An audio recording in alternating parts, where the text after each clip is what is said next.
get up. And on the way up, we're going to bite a kneecap off, all right? And we're going to stand up, and then it's going to take 2 more shots to knock us down, all right? And on the way up, we're going to take your other kneecap, and we're going to get up, and then it's going to take 3 shots to get us down. And welcome aboard, Kneecaps Nation. It's another Detroit Lions winner here on Kneecaps for Breakfast, so let's get down to business. Vince Progar, that's me. Happy to be joined, as always, by Phil Byrne. And, Phil, I am out of football reasons as to why the Lions continue to do what they do week in and week out. We got word that DJ Reader was going to be added to the inactives list. We knew that we weren't going to have Pascal. We knew we weren't going to have Onwuzurike. McNeil goes out with injury about 10 seconds into the game. Doesn't matter. It's crazy. It's like nothing I've ever seen before. Yeah. As the kids say nowadays, they're built different. This Lions team is built different. They really, really are. The way that they're constructed, the way that they act, they are a different team. This core came in together. They're not susceptible of the old ways of yesteryear where it would have been pretty easy, to find a way. If Jared Goff stumbles, that would have been something a team of yesteryear that would have been the game, and that would have been 4th down. Jordan Love would have marched down the field and taken this one from us. But injuries be gone. Like this team is doing something extremely remarkable just in the fact that you can put it on the coaching, you can do, but like their will to just play every snap, not know who's around them, and just knowing what the assignment is, getting the assignment done, taking a play at a time, and then all of a sudden over the course of a game, it's the Lions that take home the win. I've never seen anything like it. Again, Vince, and I'm kind of in the same boat with you, like kind of running out of analogies with this team, to how to describe everything that we're seeing. But man, another nail biter at home, and one that is a great game to kind of get into here. Because it doesn't make any sense. I mean, that's what is so crazy about it, is because we spent so much time this offseason, you and I, in our summertime episodes of the Kneecaps for Breakfast podcast, of they are one crucial piece away on that defensive line. They need to get somebody on the other side of Hutchinson. Otherwise, they're going to be up against it all season long. Phil, they are down 13 guys on the front 7. We're not talking about one guy, that one missing piece. We're talking about 13 guys. That's more than an entire side of the ball combined. And yet, somehow, we'll take the negative approach to it in a few minutes, but I'll take the positive spin on it right now. We're not letting the other teams that are chasing us in the standings pass us up. So, and this is where I think some of, like, when we look at like the coordinators and the coaches and stuff like that, I think Ben Johnson, a lot of people, and maybe just because it's offense, like it's easier to point out like, oh, look how innovative this is. Look at, like, this is Ben Johnson getting in this bag, let Ben cook, whatever analogy you've seen. Maybe this is Aaron Glenn's kind of superpower. His superpower is, so long as he has a couple guys in there that know what the game plan is, they can communicate well, and they know their assignments, you can basically plug and shut guys in there, and they're going to go ahead and get the job done from a defensive standpoint. Maybe that's his true superpower as a defensive coach, as a coordinator, that he's able to go ahead and do this, because I still don't think he's getting enough credit for what this defense has been able to do. They've passed every single test that's been thrown at them, pass interference calls, everything else.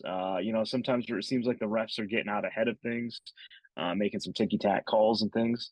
Man, it is truly remarkable to see this getting done each day.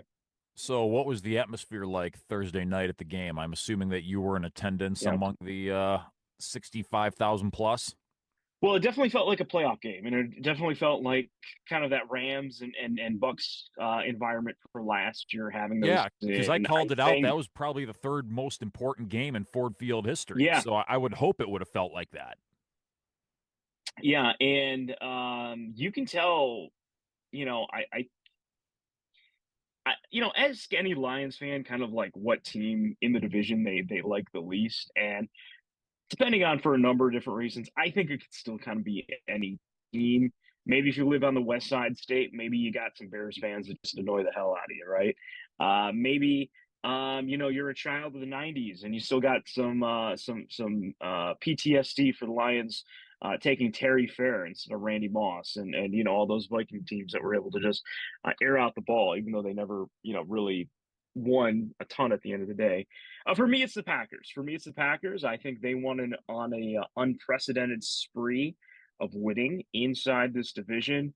Even going back to the NFC Central, back when we had the Bucks in this division, and I think some of their fans are a little irrational. With where their demands for winning are. It super irritates me that you have people that live in Metro Detroit that decided a long time ago, maybe it was their parents' decision, maybe it was theirs, that the Lions aren't going to be good enough for us in this lifetime. We're going to go be Packers fans.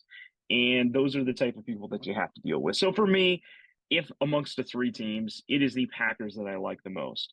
What makes things a little bit more interesting, we'll add a little spice to the sizzle, is that last home game you had Brian Branch tossed out, right? He flipped off the fans.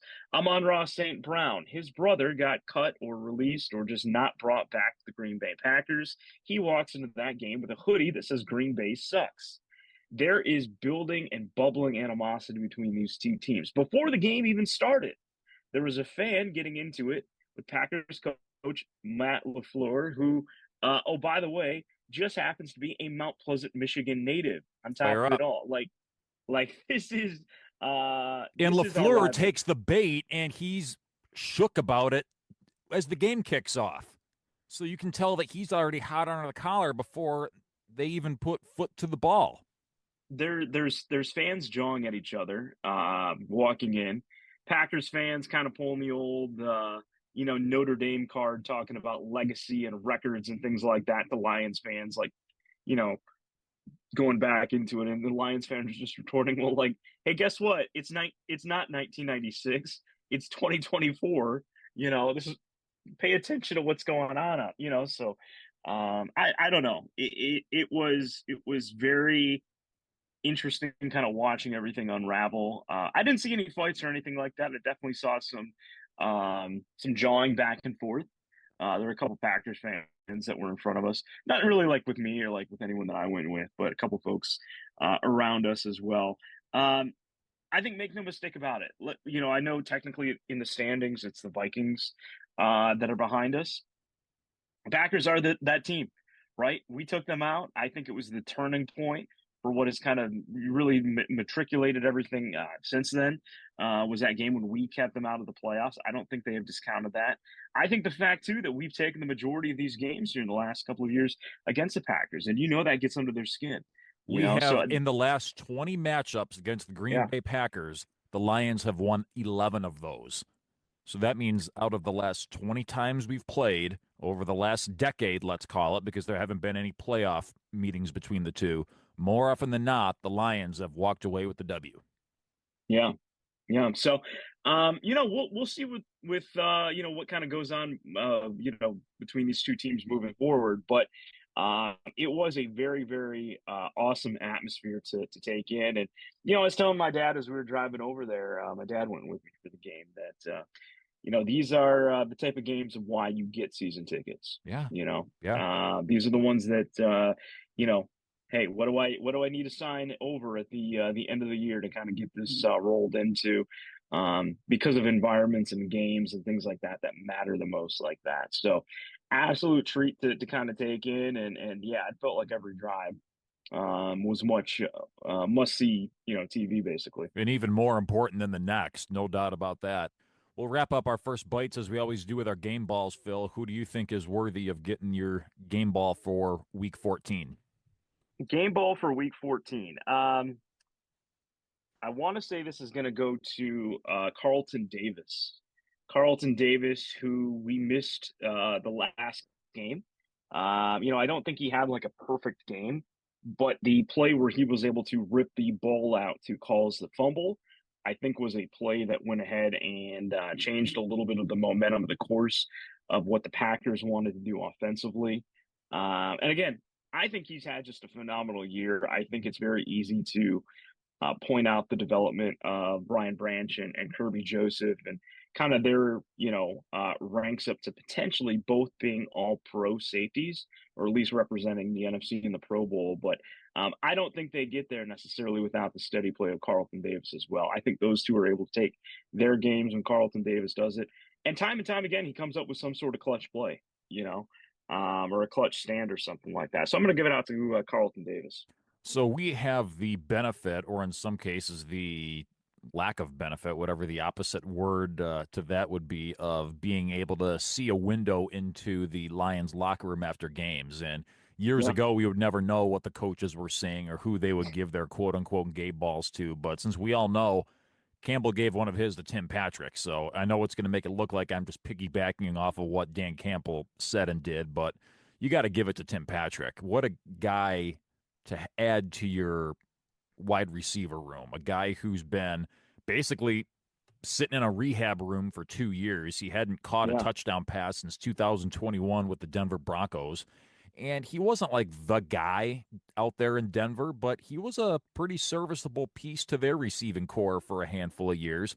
Injuries got the better of him for a handful of years. He was out of football, basically, and the Lions brought him in as a practice squad piece. He was promoted a few weeks later and made a couple of nice timely catches over the last couple of weeks, but he finally found the end zone on two separate occasions. And in a game where we knew it was going to have to be up to the offense to come away with 6 at every turn, for him to be able to contribute directly to the Lions scoring some points, that was huge. And it was also a game where Jared Goff, and he's the first quarterback in the history of the NFL to do this. It seems like Goff is just breaking records at every turn. He was the first quarterback in NFL history to complete 5 passes to 6 different receivers. So a lot of different guys were getting the ball against the Packers. So for Tim Patrick to be the one to come away with points in a gotta have it type of game from the offense, Yeah. give Mr. Patrick the game ball. Yeah, no, I think that's a good shout out right there, and yeah, he has made a massive of impact into this passing attack, for what he can bring. So, Phil, you called it out. We'll kind of start with our game breakdown here, and you called it out right away. We knew that we were going to be in for a fight because of what happened with Matt LaFleur and the Lions fan at the national anthem having some choice words, and Yeah, LaFleur said a word that you probably can't say in just about most any type of mainstream medium, and you already knew, as I said, he was already a little hot on the collar to start the game, and Lions won the toss, took the ball first, I believe. They chose to get their offense out there and set the tone, and what did they do? They marched right down the field, scored a touchdown on their opening drive, took about 6 minutes off the clock, and then the defense comes out.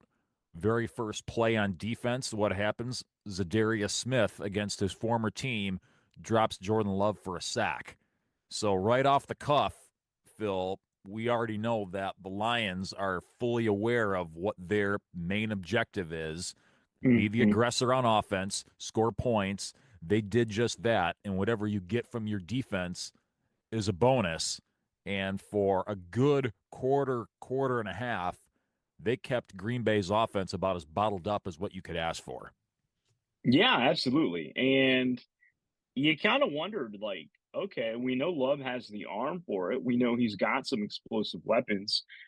When would they finally take that large shot downfield? And part of it was looking again, kind of going back to the Lions injury situation, not having a guy like DJ Reader there. Lee McNeil eventually would leave with a concussion, I believe in the second quarter.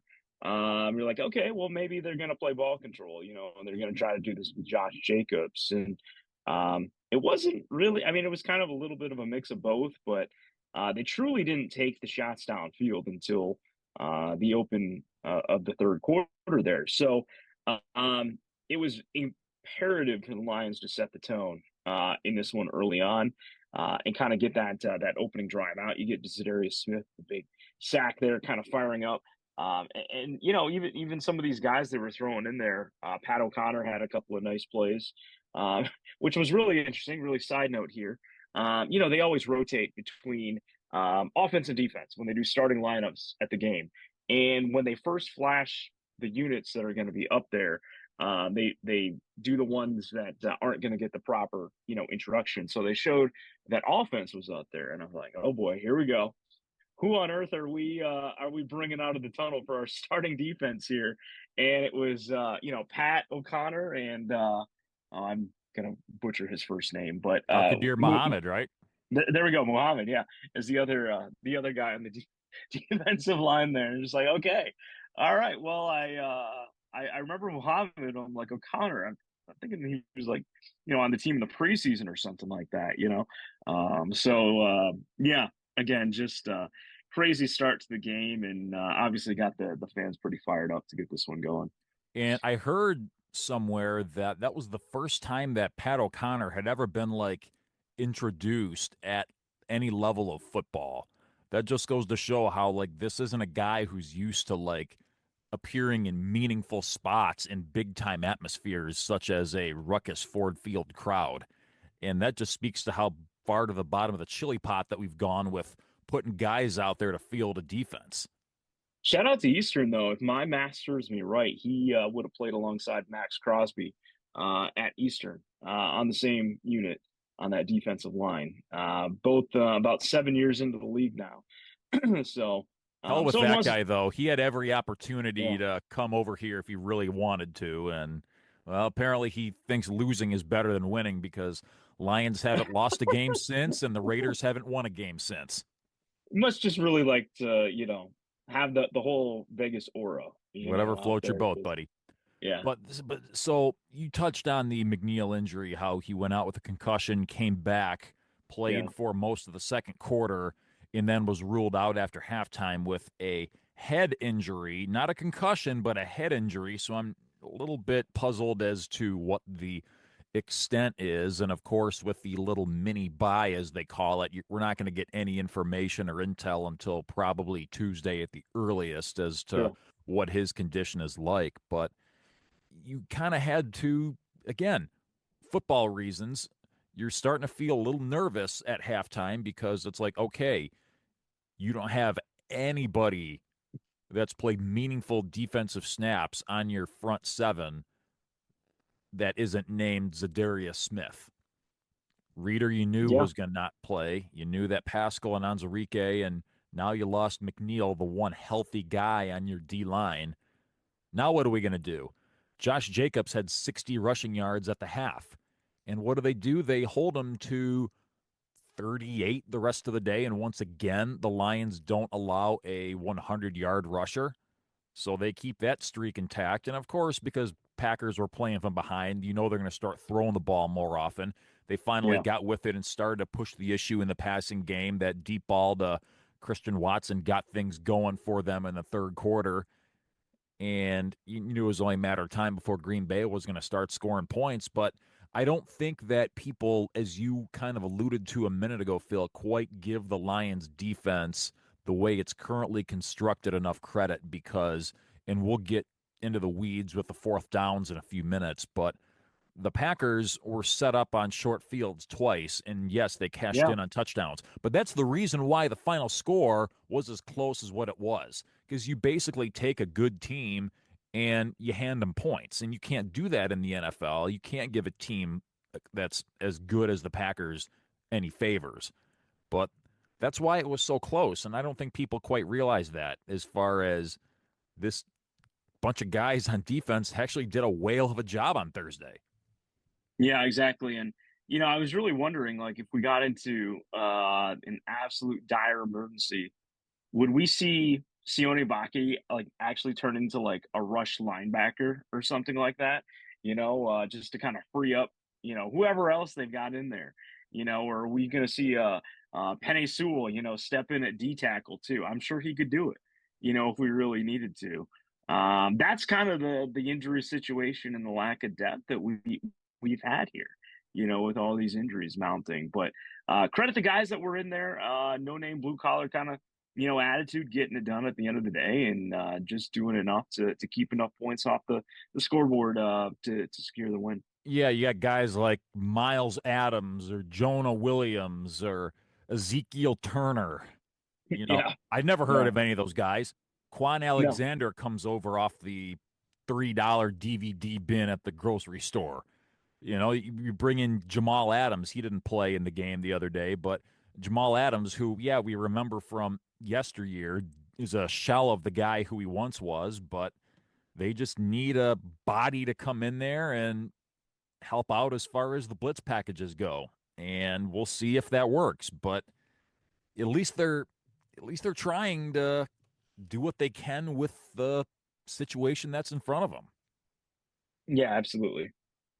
Okay, so elephant in the room, Phil. We all know that Dan Campbell, or Dan Gamble, as people like to call him, is not afraid to approach a fourth down or a gotta have it dead on. And on 5 occasions, he decided to go for it on fourth down. And in my mind, 3 of those were perfectly acceptable.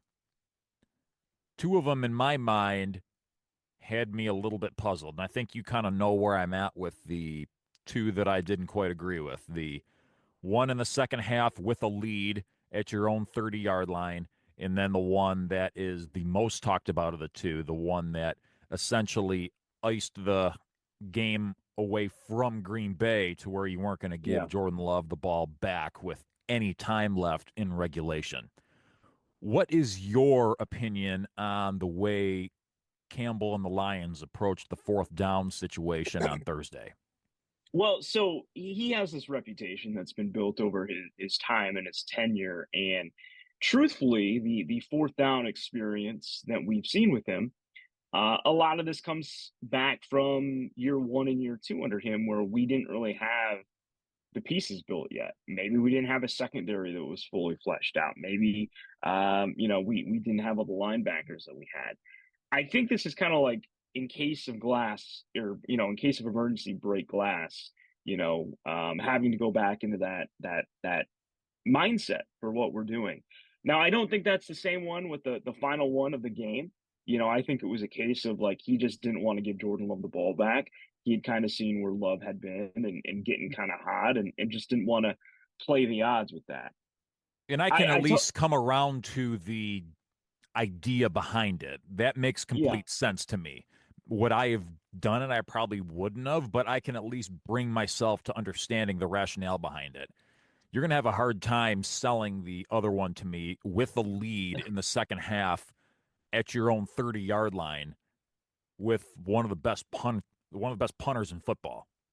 yeah, and it's almost a case of like, did he get the yardage off by 10 yards from where they were at? Like, I can't believe we like, you're at your own 40. I think is like bare minimum when you can start to have that conversation.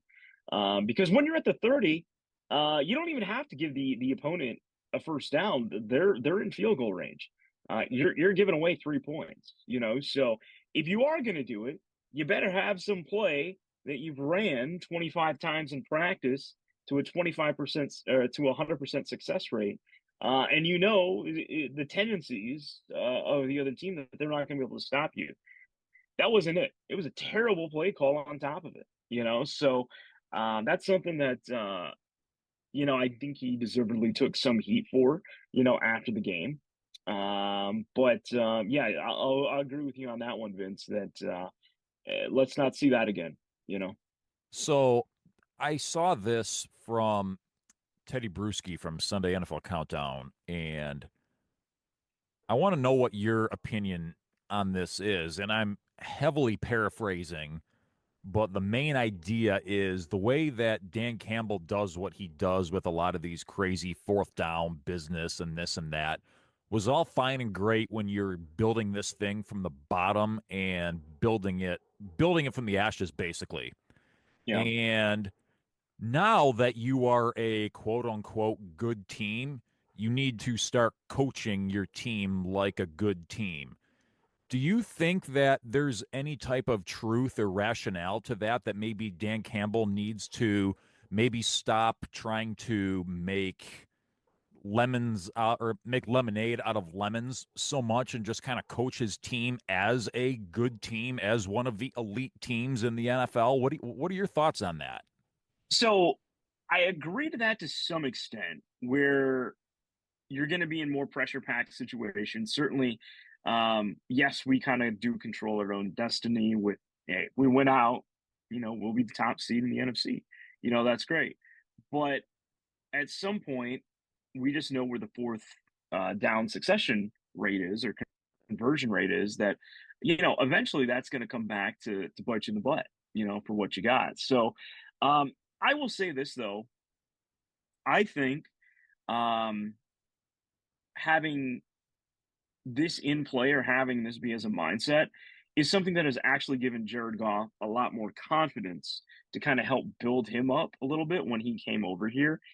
And I think it's one of the things that maybe, like, when we look at like Goff getting more comfortable in this offense and in this situation, I think was something that wasn't really discussed that whole much. But Goff has gotten, even though he had the interception in this game, when he came over here, he did cut down on his turnovers. He made sure that he knew at the end of the day, if we got into like a 4th and 2 kind of situation, that he still had another down to play with, in most scenarios there. So I think it's still good having that. And I think that is something that, obviously, what did we go? What you said? We went for 5 times in this game. Yep. Hey, that's probably Four too out of many. five. That's probably too many. I would say at most probably two times a game. And then anytime over that, like, it's got to be super, super warranted for what you're looking into. And you really shouldn't see anything where you're in a 4th and 5 and going for it.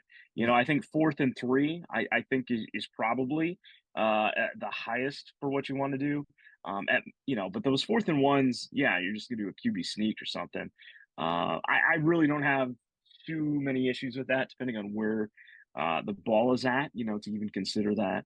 But I think some of this, as we've looked into the tenure, I think it did kind of help give Jared Goff a little bit more confidence, knowing that, 3rd down and 5, instead of trying to force a throw in there, sometimes, having an extra down just gives him more to play with. So that's kind of my 2 cents on it. And I understand the analytics is going to say, actually, in many cases, more often than not, to go for it on 4th down, but it also takes away any type of context. Anytime you're looking at analytics, it doesn't Yeah. tell you time and score, it doesn't tell you field position, it doesn't tell you anything like that.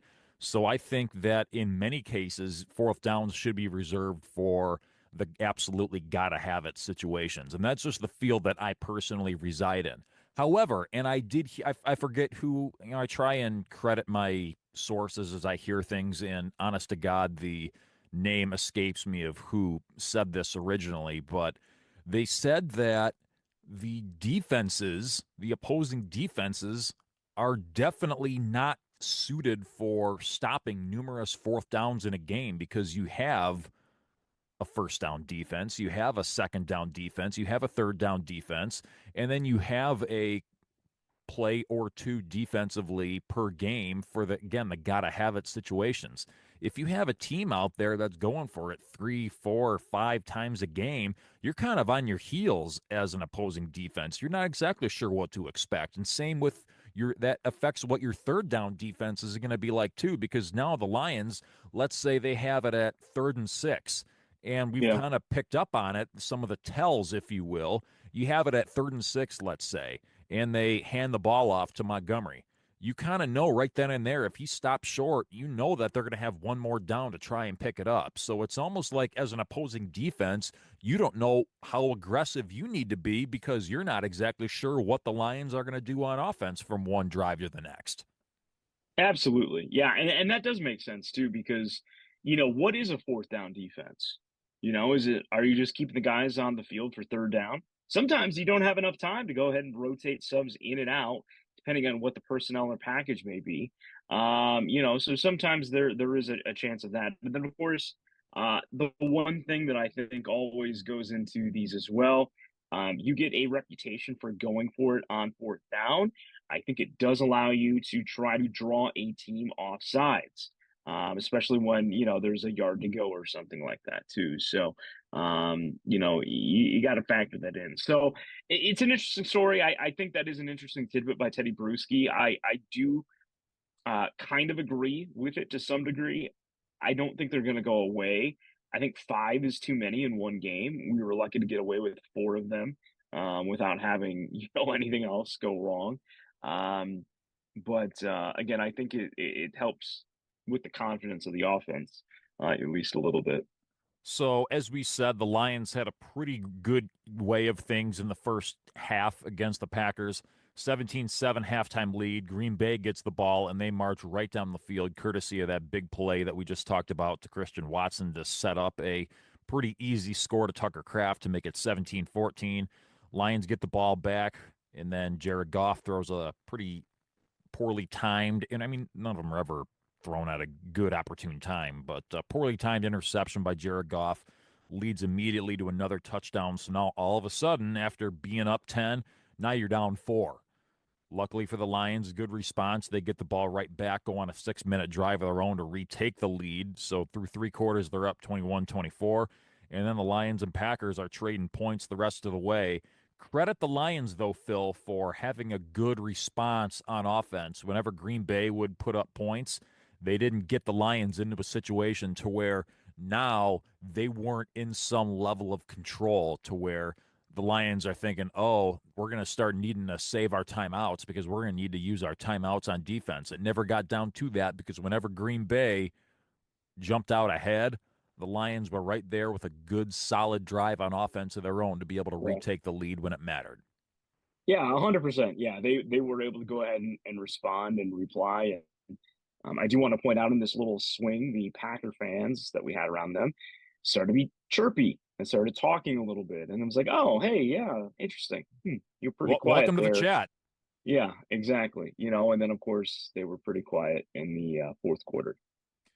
So, about that fourth quarter. So, again, it's been well talked about on a lot of different circles about what the Lions did. And again, they chose to go for it on fourth down Yeah. to eliminate any type of possibility of Jordan Love and the Packers offense getting the ball back in regulation. And on that play, which David Montgomery picked up 7 yards for a first down, Jared Goff loses his footing on his own. His knee hits the ground. He hands the ball off to Montgomery, and that's it. Oh my God, Phil. For a team that's won as many games over the years as the Green Bay Packers have, they will not shut up about this little quirk in the rule book about how, oh, he should have been down because his knee.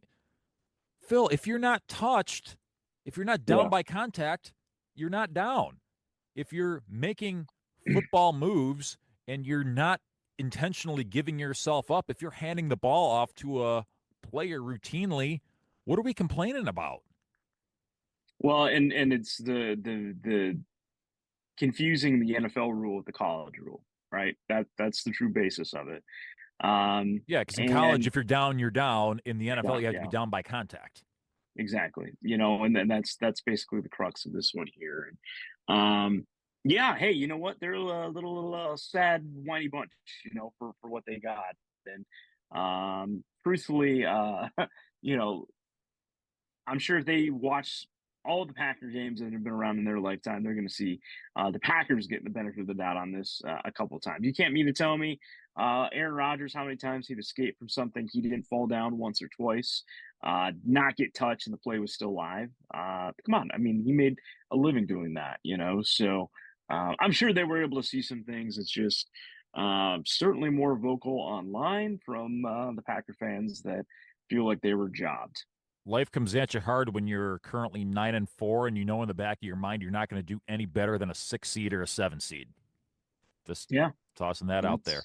that's A little bit facts. of statistical here. Jared Goff, 75% or better completion for yet another game, 283 yards through the air, 3 touchdown passes to go with that nasty interception that we told you. But if QB rating's your thing, a 109.7, QBR is more your flavor, 91. So a solid day for Goff. A lot of Jared Goff chants over the course of the primetime broadcast, so that was nice to see. David Montgomery with a rushing touchdown, including the big first down that we mentioned a few minutes ago. Jahmyr Gibbs goes over 1,000 yards for rushing yards on the season, so good for him. Jamison Williams led the way in receiving with 80 yards. Tim Patrick, as we mentioned, with two receiving touchdowns. But again, what a great job of distributing that ball, Phil. As we said, 6 different guys with 5 catches or more. That's something you don't see a whole lot of in the era of you got all these diva receivers that want the ball, want the ball, want the ball. None of that here. Yeah, and I mean, I think that's just a really good credit of having a core that you depend on that you know you got some guys out there, that can go and catch balls. And, I think Amon-Ra St. Brown, he had a couple of really explosive games. Still made his presence known, especially had, a couple catches there late in the fourth quarter that made an impact. But I want to say getting into the fourth quarter, he was only around like 35 yards or so. And he hadn't So, been targeted in a long time either. yeah, and I don't think it was like a case of like him getting locked up or anything, but Jared Goff was just going to the open man, as you're supposed to do. So, yeah. You're listening to this episode of Kneecaps for Breakfast. Vince Progar, along with Phil Byrne, thrilled you could be with us on the post-Week 14 issue of Kneecaps for Breakfast. And Phil, a few moments ago, I kind of took the positive spin on it that the Lions are somehow, some way able to hold off everybody that's breathing down their neck in the standings. Let's look at it from the other side of the coin, though. As good as the Lions have played this year, they've won a franchise record 11 games in a row. No time in Lions Mhm. history have they ever had that solid of a stretch of football at one time. 12-1, just absolutely asinine. They have been able to create zero separation from the Philadelphia Eagles or the Minnesota Vikings at all in the last month. As well as the Lions have played, they have maintained the slimmest of margins of error. At some point, is it just going to have to come down to the Lions just go out there and win every game? I mean, you just don't hear about teams going out there and winning 15 games in a row in continuum. You got to feel like at some point, if the Lions are really going to do what they know that they need to do and go out there and get that number 1 seed, at some point they're going to have to expect some amount of help from either the Eagles or the Vikings, correct? You would think so, but what's a little bit different about the way this team has been able to do it is, again, we don't even have a full stable of depth out there. It's not just relying on other guys to fill the void, start a game or two, and then we kind of get them back into the bench. We're into the third and fourth units. Having to rely on some necessary pieces. I will say, at some point, probably this week. You're going to lead up at the Bills game. Probably want to see an update on Alex Anzalone, kind of where he is along, if that's going to look like he's going to be back. That will help because I think, just having these games in short succession, I think is leading people to think that maybe it will be a case that some of these guys in the defensive line are more hurt than they truly are. I would anticipate, on some of these guys, it's not like a season-ending injury on Zaworke and Paschal. I think probably, again, I don't know what's happened in these couple days since we're recording here, but I would anticipate, they're not going to be out for any extended period of time. But Lee McNeil, if he's good to go, I'm sure he's going to play. Reader will have to see with where he's at. So, I think they are going to get a little bit healthier now that they've got a couple days off before the game against Buffalo. It's really interesting though. So, you bring up the Minnesota piece or the Philadelphia piece about these teams just not losing. Um, at some point we will see Minnesota. Okay, so we will be able to go ahead and take care of that. Again, it comes down to the fact that for me, it's still Philadelphia. Philadelphia is the team that, out of all all these other teams is going to scare me the most. We've swept the Packers so far. I still like our terms at home against the Minnesota Vikings from what we have, especially if our secondary is going to be fully healthy going into that one against their wideouts and things. Um, but the Eagles have had a cakewalk of a schedule, and I think they've built, confidence in, and they have a running game that's unparalleled. All these guys that they drafted out of Georgia and the SEC the last couple of years are starting to come along. The rookie cornerbacks, that they've drafted, look really, really, really solid as well. So they are ultimately the team that scares me the most. Now, here's the crazy thing about the playoffs. Once the playoffs start, all bets are off. There's no telling that Green Bay or Minnesota, or if we happen to win the division, couldn't go into Philadelphia, who again is only the number one seeds that get the bye and knock them out, and then we don't even have to worry about Philadelphia.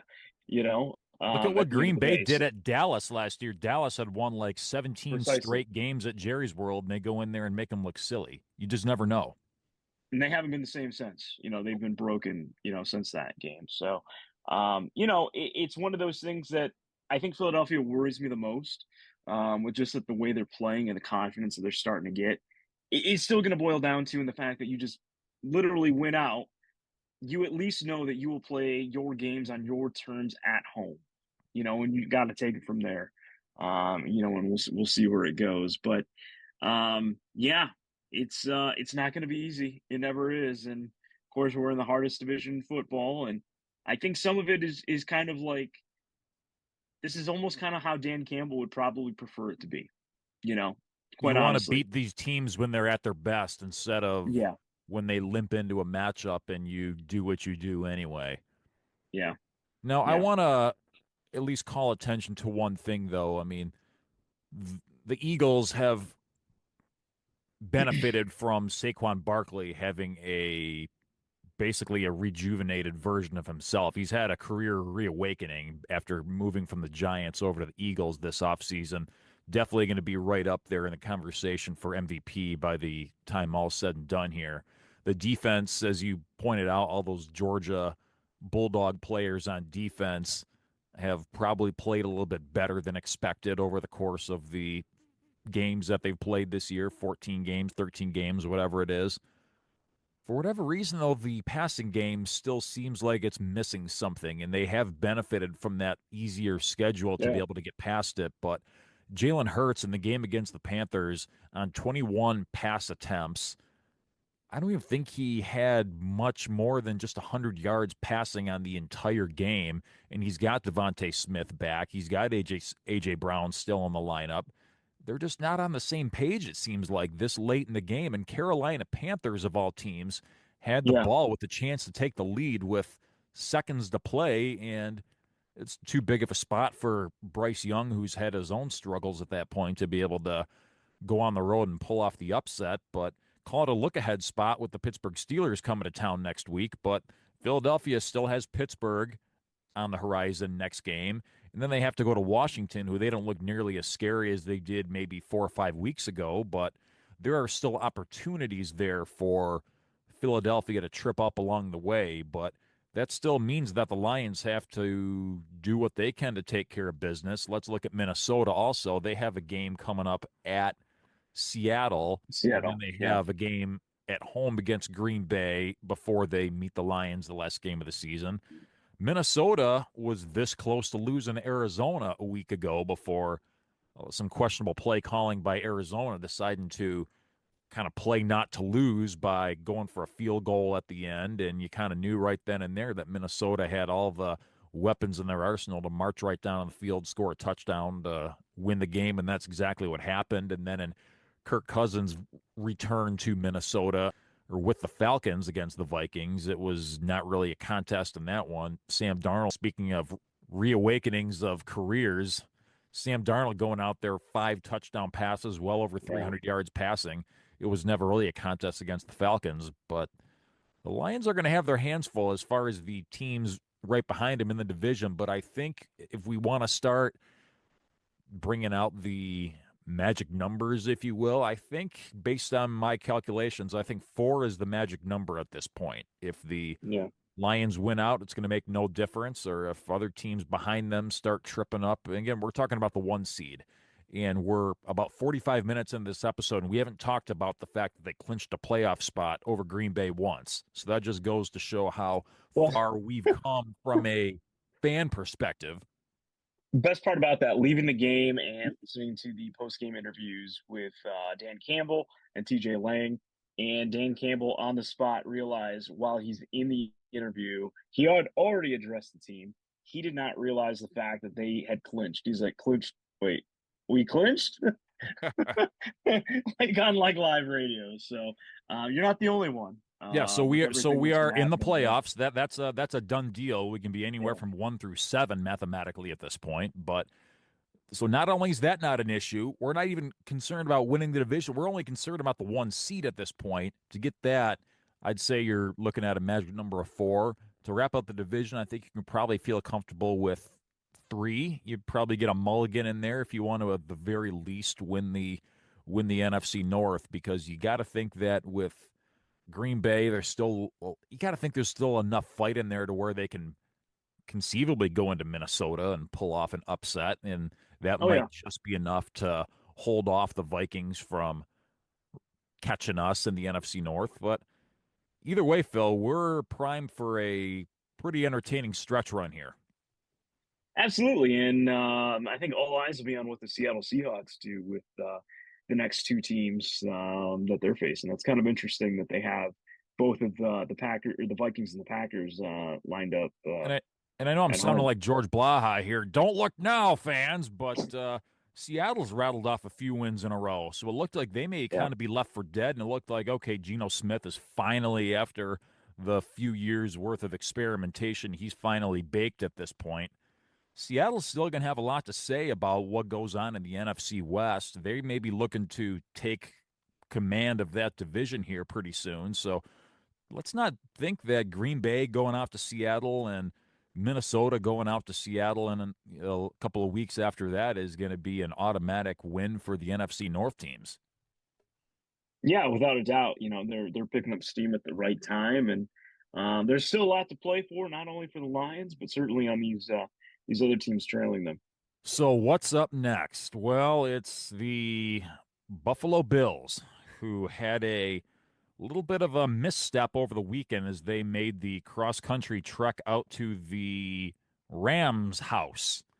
And it was a 44-41 shootout, and it was a game where it was about as cleanly played of a game on offense between the two teams as you could ask for. I think the Rams, if I'm not mistaken, had a pretty decided advantage as far as TOP goes. I think they had the ball 37 minutes, and the Bills had it like 23 or something like that. But other than that, they both had over 450 yards of offense. They both had over 25 first downs. Neither team turned the ball over. It was just a good, clean game of offense. Neither defense could stop anybody, but in terms of scoring points, both teams were doing just fine at that. Ultimately, the Bills came up just short, so they're going to be coming to town a week from now looking to get back on top again. Now, the Bills, it's a little bit more interesting because they've already wrapped up the AFC East. So the only thing that they are in any type of contention for is the AFC as a whole. So that's still very much in play for them. So they're going to be definitely trying to come out here and win the game against the Lions. But similar to what we're up against from a tie-breaking standpoint, it's not going to be the end of the world for Buffalo if they happen to drop another game against the Lions in a week, because similar to the Rams game, it was against the NFC. So when it comes down to tiebreakers and whatnot, Yeah. it might be a mulligan that Buffalo can afford to absorb. But either way, we know that Buffalo knows how to score. We know they have an MVP caliber and quarterback in Josh Allen. We Yep. know that even though their defense hasn't looked the part, we know that's what their head coach is. That's his specialty, and he's ran many good, solid defenses in Buffalo over recent years. I don't think Buffalo has the guys on offense just in terms of looking at their name and face besides Josh Allen that really scares anybody. I mean, we've faced far superior running backs than James Cook. I don't think anybody outside of the average NFL fan and beyond knows who Khalil Shakir is. Right. Dawson Knox is a nice tight end, but that's about as far as I'm willing to go here. But it's going to be an interesting one with CBS making that their featured 425 game, and they're bringing the whole studio show to Ford Field next week. I think we're going to be in for a fun one next week. I don't know, Jim. No, yeah, it will be a great. Had to get it in. Had to get it in.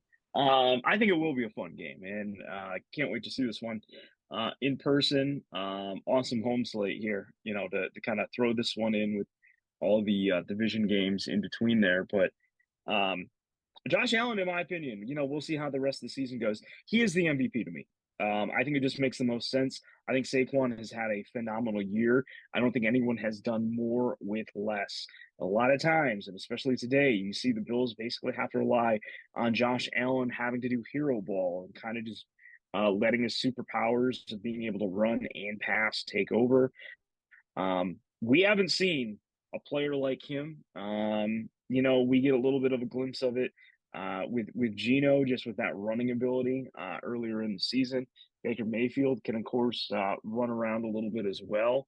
But he's a whole different beast because he is, one of the biggest, most imposing players on the field at any point in time. And I'm sure he's going to have, some moments, in this game on Sunday. But it's one of those ones that I know just the premature discussion of, oh, hey, what do you think? Your Lions make the Super Bowl. Who do you think they're going to see? And I don't know. I know the Bills and Chiefs went head to head. That'd be an awesome AFC game at some point, to get in the postseason. But there is almost a kind of feeling that, both our fan base, we've never been to the Super Bowl, and Buffalo, who's been there 4 times and has been the loser all 4 of those times, something's got to give. And it just seems like it would be the matchup, if we were to get there. So kind of keep that in the back of your mind, as you're watching this game, on Sunday. How is what Josh Allen does with his feet going to affect what the Lions do on defense? Because a lot of the man coverage schemes that the Lions defense displays on a week in and week out basis, the main fault to that is that it doesn't account for the quarterback as much as it should. And you really have to respect the threat of Allen Yeah. taking off, whether it's improvised or whether it's a design quarterback run. And I think Joe Brady, the fairly new offensive coordinator for the Bills, has done a really nice job of kind of mixing and matching things and making Josh Allen more of a deliberate quarterback instead of a just, hey, wind him up and just let Josh cook, as the kids like to say. Everything is a lot more structured and everything is a lot more deliberate. Do you think the Lions defense, the way that Aaron Glenn likes to do things, is in a position to be able to mitigate the damage that Allen might be able to do? Or do you think we're going to be looking at possibly a long day for the defensive unit, not too unsimilar to what we saw over the weekend from the Rams? Yeah, I think it could be a long day because, yes, we are a little bit healthier in the secondary as opposed to other places. But of course, when you have a quarterback that can run and they're getting out of the pocket, that means that your guys in the secondary are probably going to have to lock in their coverage a little bit longer, leading to potentially more pass interference calls. So I think this is one of those games that if Terry and Arnold is able to get out of it without any PI calls, I would call that an absolute win of a game, and the Lions probably took home the W at the end of the day for it. So, um, you know, I think this is one where I think our linebacker core, with whoever we've got out there, is going to be extremely tested. I would say a guy like Jamal Adams that can run around a little bit and still tackle. I think you're probably going to see quite a bit of him, playing in almost as like a spy on Josh Allen, to try to limit those runs because I think that is the Buffalo offense's like most dangerous asset, most dangerous threat that they have is Josh Allen with his feet. Because again, you mentioned it, none of those names particularly scare me, but you give them enough time to get open, especially when the defenders are getting baited into thinking that Allen is running, and then he pops it, for a 25-yard pass or something. Those are the things that you got to look out for. I really like a point that you made a minute ago, Phil, about the Lions' injuries And I think we lose sight of the fact that they did just finish up a 3 games in 11-day gauntlet. Yeah. And it's a situation where you need to be able to give guys the opportunity to practice. And I think that Dan Campbell, to his credit, has been very consistent with that mindset ever since he's been the Lions head coach. Is if a guy can practice, that's a good sign. If I can't get a guy on the field to practice, he's probably not good to go. And he's been pretty consistent with that. The Lions, with this mini bye, getting 10 full days rest before the Buffalo Bills game, should be able to get some guys back for the game against the Bills. However, if they may be a little bit of time away, is this still a situation, again, knowing that for tiebreaker situations, this is going to be against an AFC opponent? Do you maybe entertain the possibility of guys that are kind of right there on the cusp, holding them out for this game against the Bills and hoping that you've got them closer to 100% against a key divisional game on the road against the Bears the following week? Where you kind of add on the injury front? No, I think this game is front and center. I think this game is 1,000 times more important than the Bears. The Bears, for the most part of the game against the 49ers, look dead. And yes, they might get a little bit more fired up playing the Lions, knowing it's in division, knowing that the Lions are, they've got things on their radar to look forward to. Trying to play the role of spoiler a little bit. But to me, it's all about this game. This is the whole CBS Today crew, NFL Today crew coming out for this one. It's a featured matchup. A lot of eyes are going to be on this one. This is the one that I would try to play with as many guys as you can. You're fortunate to have more days rest than Buffalo going into it as well, for whatever injury situation they may have. Yeah, I'm going full throttle with this Bills game if I can. Okay, so we've spent plenty of episode talking about the Packers. We talked about the Vikings a little bit. We have to talk about the Bears a little bit. And you and I, with the scheduling quirk with the Thursday games, we did our last podcast immediately following the Thanksgiving game. We're on our normal schedule this week. So we have not yet made mention of the fact that the Bears parted ways with Matt Eberflus less than 24 hours after the Thanksgiving Day game went final. Your thoughts on what the Bears do moving forward as far as the rest of the season goes, because they promoted their interim offensive coordinator to be the interim head coach. So now you're basically asking your quarterback's coach to run the offense and now run the team. Are the Bears pretty much done the rest of the way, or do you think there's still a little bit more fight left in them? No, they're done. They're done. Because I don't envision Thomas Brown really having much of a stock probably for who they want to bring back in.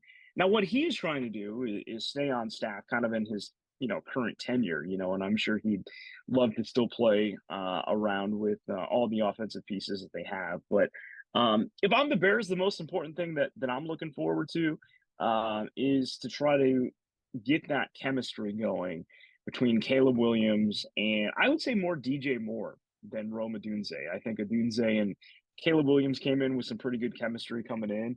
It hasn't really replicated as far as stats or reps or anything like that. But to me, DJ Moore and Caleb Williams haven't been on the same page at all.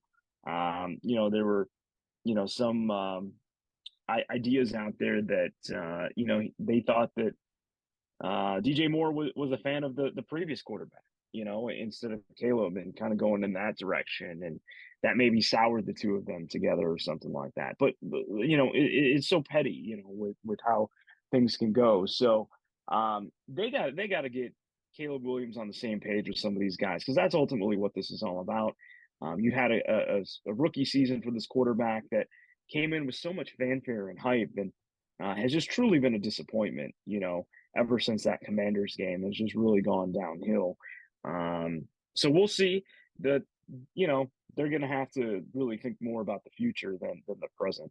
But in any respect, it does make the game in a couple of weeks at Soldier Field, outdoors in the elements, a little bit Yeah. more of a winnable scenario than it was early on. Because even though you never want to assume that a team has quit on the season, and you know that it's still going to take a good effort by the Lions to be able to go into Soldier Field and come away with a win. At least it makes it less of a daunting task knowing what the Right. turnover is like and the turmoil inside the locker room that they have to deal with. The Lions, granted, they have their own adversity that they're fighting through, but it's a little bit more of a positive undertone as opposed to the more negative adversity that the Bears are going through. 100%. Yeah, and I would even say the same thing with the 49ers. Even though they're kind of still in the mix, in some regard, I guess in the West, and things like that. But certainly they're more on the injury side, just not having guys available to play. So you brought up the 49ers, Phil, so that's where we'll kick off our pick segment. So Thursday night football, the Rams, fresh off that big win at home over the Buffalo Bills, are going to travel down the coast travel up the coast. I got my California geography all goofed up here. As they travel to Santa Clara to take on the 49ers, the Rams are getting 2.5 points from the 49ers. This division isn't over yet, Phil. As far as the race goes, who you like in this divisional matchup in the NFC West? I like the Rams from the very beginning of the season, and this is kind of the point in the year where Sean McVay starts to get into his bag a little bit as a play caller. Stafford starts to really get dialed in with his guys, and I just think that the Niners have so many injury depth concerns. Brock Purdy took a pretty big shot in this game. I just think the Rams are the safer play here, and I think they're going to be able to cover. I'm with you 1,000%. You've had Puka Nakua back from injury for a few games in a row now. Same can be said for Cooper Kupp, so they're definitely getting healthy at the right time. You can't say the same about the 49ers. And there are rumblings deep, deep, deep into the bowels that are saying that the 49ers window may be closing rapidly here to the point where they're thinking maybe Kyle Shanahan might be on the move after this season. So a few knocks on the door in the Super Bowl over the last 5, 6 years.